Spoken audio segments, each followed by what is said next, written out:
법인세는 조금 개인하고 좀 차이가 큰 것 같아요. 조금 더 자세하게 설명해 주실 수 있어요? 법인은 물건을 사가지고 물건을 팔았을 경우에 차익이 발생했잖아요. 양도 차익에 대한 내야 되는 세금이 법인 추가세라고 생각하시면 될 것 같고, 법인세는 법인을 운영하고 남은 세금. 법인세는 법인에 대한 세금은 우리가 1월부터 12월까지 계산을 1년 동안 계산해서 그 다음 3월에 내야 되는 세금이 법인세거든요. 네. 발생한 수익에 대해서 그다음에 운영한 수익을 뺀 다음에 남은 금액에 대해서 내야 되는 게 법인세라고 생각하시면 돼요. 근데 그 법인세에 들어가는 게 뭐 법인에 대한 법인 대표, 내가 1인 법인이기 때문에 내가 그 법인의 대표를 맡고 있다 그러면 급여를 받고 있다 그러면 급여에 대한 월급을 빼야 되는 거고, 그 다음에 법인의 사무실을 구했다, 사무실 운영 비용을 빼는 거고, 그 다음에 법인을 운영하면서 밥도 먹고 차량도 운영하고 그런 비용들이 잡다한 비용이 발생했다면 그 모든 비용을 뺀 다음에 남은 세금이 내야 되는 세금이 법인세 10%를 내는 겁니다. 쉽게 말하면 그런 거네요. 개인 종합소득세처럼, 그러니까 1년 동안 번 돈을 쭉 합해서 거기에 뭐 이렇게 뭐 이자 소득 넣고 배당 소득 넣고 뭐 임대 소득 넣고 다 넣은 다음에 아무튼 공제 받고 남은 거에 대한 거를 개인은 종합소득세로 내고, 네네네. 법인은 법인세로 내고. 네, 그렇죠. 그러면은 법인세가 훨씬 줄어드는 이유는 공제되는 게 훨씬 많아서. 그렇죠. 종합소득세에 비해서. 그러면은 할 수 있는 게 일단 뭐 인건비, 네. 대표 1인법인도 인건비가 나가는 게 맞나요? 인건비를 책정하게 되면 나가는 거고요. 책정을 안 하게 되면 나가지 않습니다. 책정을 안 할 수도 있나요? 네, 안 할 수도 있습니다. 최저임금 안 줘도 되나요? 상관없습니다. 네. 그 법인을 주인은 실질적 주인은 나기 때문에 네. 내가 그 법인을 대해서 월급을 안 받는다고 해서 내가 노동청에 신고하지는 않잖아요. 일단 법인 대표의 월급이 나갈 네. 것이고, 뭐 직원들이 있으면 직원 월급도 나갈 네. 것이고, 사무실 임대료도 공제를 받는다고 그러죠. 근데 사무실은 만약에 그냥 일반 사무실 얻는 게 아니라 집에다가 법인을 차릴 수도 있지 않나요? 그렇죠. 본인이 거주하고 있는 집이라든지 또는 네. 뭐 부모님이 거주하고 있는 집이라든지 네. 법인의 그 본점 주소지를 등록하는 거는 어떤 기준이 없습니다. 만약에 제가 살고 있는 집에 법인을 세운다면 법인은 월세를 누구한테 내는 거예요? 그 집의 소유자한테 내는 거죠. 내가 만약에 내가 그 법인의 대표이사고 네. 법인을 설립을 했다. 네. 법인을 설립했죠. 나랑 법인이랑 분리가 된다고 그랬잖아요. 네.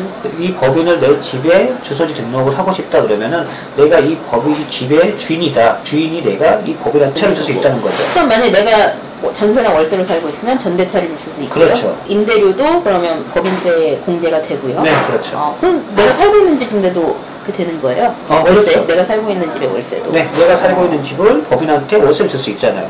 월세를 주고 법인이 사무실로 사용을 한다 그러면은 가능하기 때문에. 대표적으로 공제될 수 있는 비용이 또 뭐가 있죠? 급여라든지 네. 사무실 비용, 그 다음에 법인을 운영하는 뭐 비품 같은 거 구입하는 비용, 그 다음에 뭐 식대 비용이라든지. 그러니까 뭐 활동하면서 하는 그쵸. 직원들 식대비 네. 같은 거. 부동산이니까 우리가 뭐 임장을 간다든지. 네. 심지어는 뭐 해외로 우리가 부동산을 투자를 들어갈 수도 하려고 있죠. 하면 네. 비행기표를 구입하는 그런 모든 비용들, 네. 차량을 운영한다 그러면 차량 운행 비용에 대한 비용들, 비용. 네, 그런 모든 비용들이. 정말 많은 비용이 공제가 되는 거네요. 그렇죠. 하긴 생각해보면 부동산 투자라는 거는 범위도 되게 넓고, 네. 여기 전국으로 돌아다녀야 되니까 그렇죠, 그렇죠. 휴일도 없고. 네. 근데 법인을 세우면 그 돈을 다 세금에서 공제를 받는다는 말씀이시죠? 네, 그렇죠. 많은 분들이 이제 그런 오해도 하시는데요. 직장 다니시는 분들이 임장을 다니시고 주말에는 임장이 안 되냐 이렇게 말씀하시는 분도 계시는데 제가 강의 시간에 항상 강조하는 게 있습니다. 우리 부동산 투자하신 분들은 며칠 근무라고요? 7일 근무입니다. 저희는 5일 근무가 아니라 주말에도 법인에서 활동을 하기 때문에 주말에 시간에서 임장을 가기 때문에 그 모든 비용들이 다 법인에서 인정이 되는 항목이라는 거죠. 그렇군요. 네. 비용 자체가 굉장히 줄어들겠어요. 그렇죠. 그 금액 자체가 사실상 작지 않거든요. 이 금액들이 많기 때문에 어떻게 보면 더 대처가 될 수 있다는 거죠. 그러네요. 네. 그리고 아까 말씀하신 것처럼 대출 이자도 공제가 된다고. 네. 그 대출 이자는 그럼 법인 명의로 집을 뭐 매입했을 때 그 대출 이자를 말씀하시는 거죠? 네, 그렇죠. 그 밖에 또 공제되는 항목들이 또 있나요? 대출 이자도 발생을 하고, 그다음에 뭐 명도비도.